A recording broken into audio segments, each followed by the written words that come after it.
to talk about the entanglement. But Will decided he wanted to come with me. And we were going to then tell the world, hey, we haven't been together. And this happened during that time. Well, when we got to the table, Will wasn't ready. He wasn't ready. He wasn't ready for the world to know that. I had to respect that. Well, I didn't have to, but I wanted to. But I was ready. I was ready to let go of the persona I had created around myself that had put me in a golden cage. I wanted to let that go. And so I had to stay on my journey. I had to stay on my path while also respecting that Will wasn't ready. So I said, you know what? This is my mess anyway. I'm going to take this heat because guess what? The heat is coming either way. Whether when we decide to get divorced, when we decide to separate, whatever. This is my practice run. Strip it down. Let it go, Jada. And then let's see what's left. I didn't have to put that particular show out, but I had already gotten myself so ready for that journey for myself. And to me, that was moving closer to my freedom than holding back and creating a narrative that I felt like was just going to entrap me more. And as difficult as it's been, because the irony is I spent so much of our relationship having this open communication between he and I, creating this beautiful friendship of authenticity and honesty. And so to be labeled as someone who had cheated on him was devastating. But it also put me in a position where I had to learn how to let go of what anybody thought about me and really be 10 toes down on understanding who I am and being able to walk in that no matter what anybody thought about me. But I needed that journey for myself. You know, it's kind of like that is the walk when they talk about walking on hot coals. It's like creating that level of when we talk about that inner world work and creating that like strong foundation within yourself of knowing exactly who you are, no matter what other people think about you. I mean, I've gotten that to a certain degree. And so that was a very challenging moment. And I talk about it in the book. All right, Greg, what do you got? Yeah, a handful of things. She has her brow up and her lips pursed. And when she says Will wasn't ready, that's condemning to me. And then there's one of her brows is higher than the other, skepticism. So there's clearly some irritation there. We can't tell what. We can just see the symptoms we're talking about. One of the things to point out, we're talking about Jada because she's the one talking. And relationships are sticky, nasty, messy things. We don't know what happened in the past that might have been an egregious act to her that caused her to behave a certain way with Will Smith. We don't know any of that. So we're only trying to read symptoms and what we can see. We're not trying to tell you what's going on inside the relationship, except for how we see things playing out in a conversation and our opinions. There's a shift in tones, and she elongates again, which says, I was ready, and batoning, she drives her point home. Then she talks about her journey, her path, and healing. Well, this might be healing for her, and it might not be healing for him. If I had a cat, I might name it Jada. That might be just kind of poking around and toying with somebody as they're in that situation, and you're back and forth. What do you think is going to happen? What kind of healing do you think is going to happen when you going to say, hey, we were separated and I had an affair, or I had this relationship, but you don't include the we were separated part? What do you think that outcome is going to be? Is there a logic piece missing here in thinking about what will happen? Is that healing is the question that comes to me.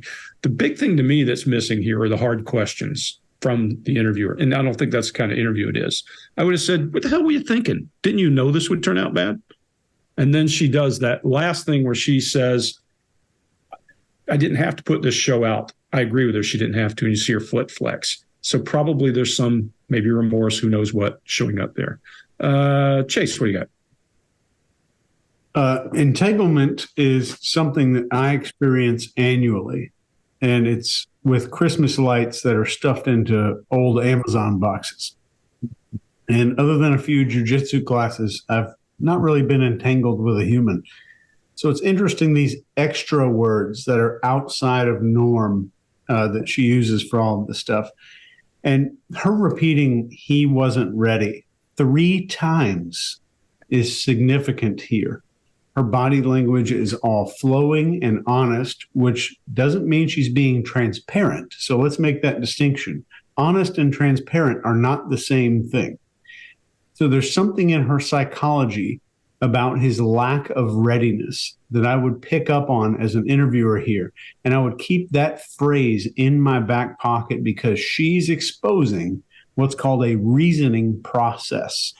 So when you hear these in somebody's speech, you know that these are powerful phrases that you can later use to help them open up or make a decision later in the conversation.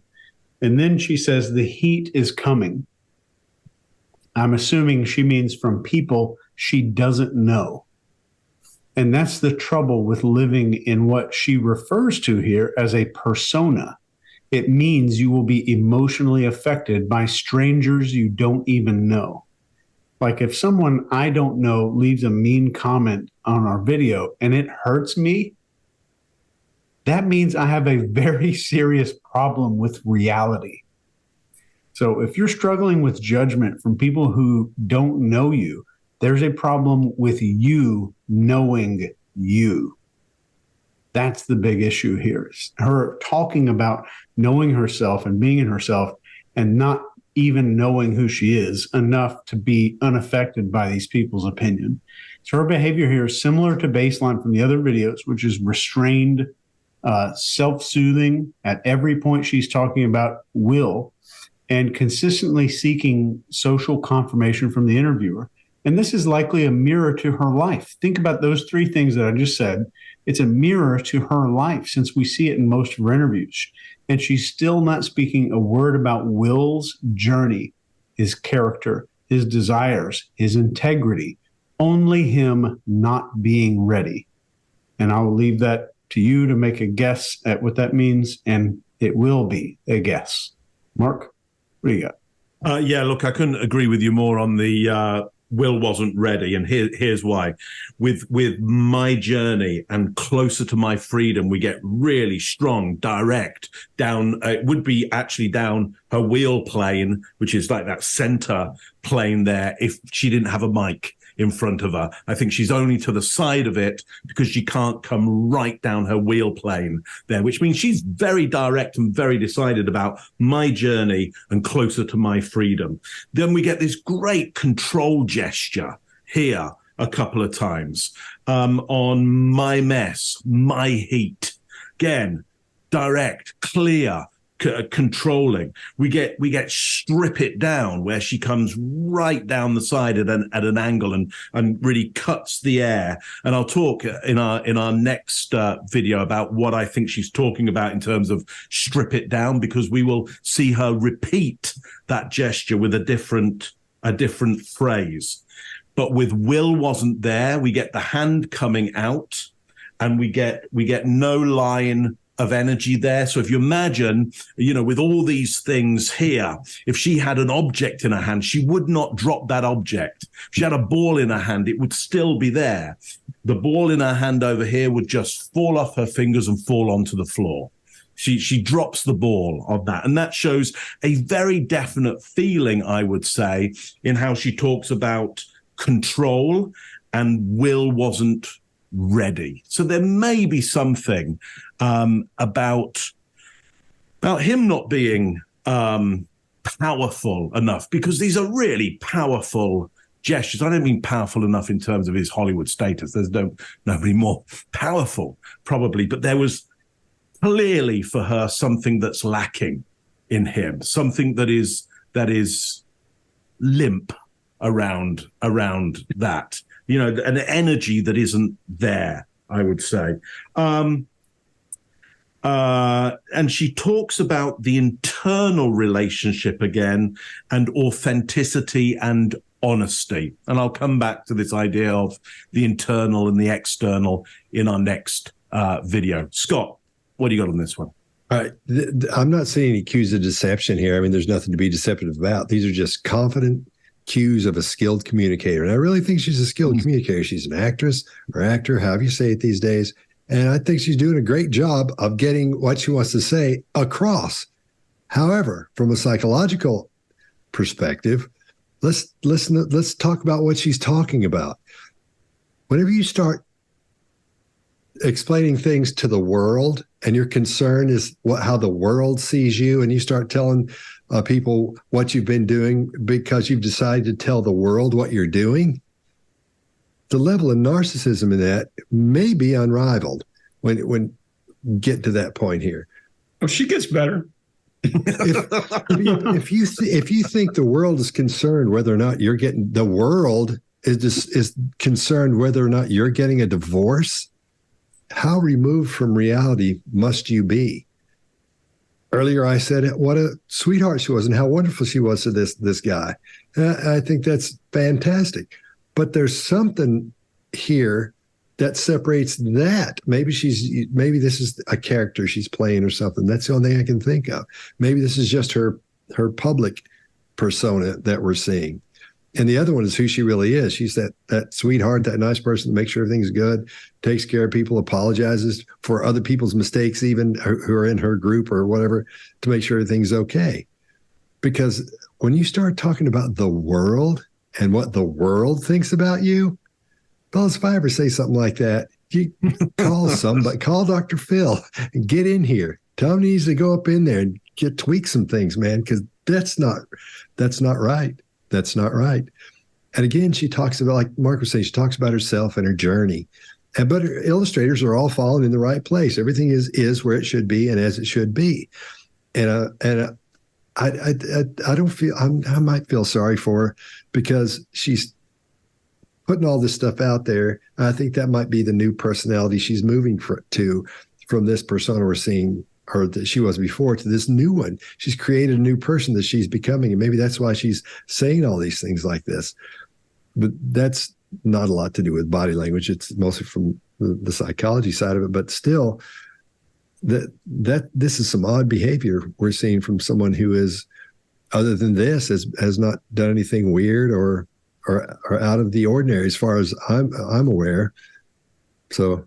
Yeah, I don't know. But you said it's not body language; it is behavior, and that's, after all, what we are is behavior panel. Yeah. For me, one of the interesting, you're dancing around something very specific here, in my opinion, and that is every time we interrogate. If you've ever interrogated a prisoner, it's about finding the role you're going to talk to and pulling that person forward.